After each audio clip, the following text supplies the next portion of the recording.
This video demonstrates how to use eSquare Studio to enable RL78 logic and event link controller function to add slave selection to the slave receive mode of a serial array unit's 3-wire serial I/O and achieve 4-wire SPI communication. There are 3 videos, and this video shows part 2, configure the project. In Smart Configurator, select the Clocks tab.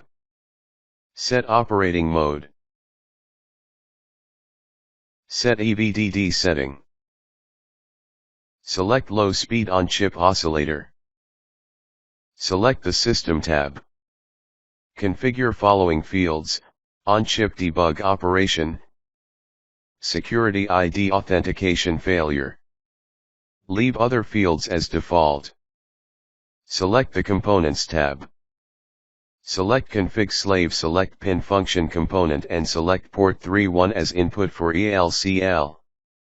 Select Config Port Component. Enable Port 5.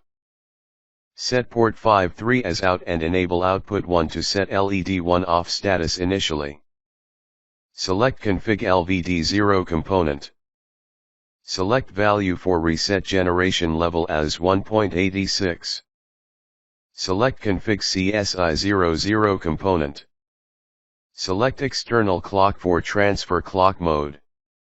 Select MSB for transfer direction. Disable overrun error callback. Select the Pins tab. Select SAU00. Assign P10 to SCK00 and P11 to SI00.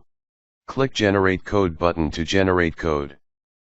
Click OK to confirm linker option change. The application configuration is completed.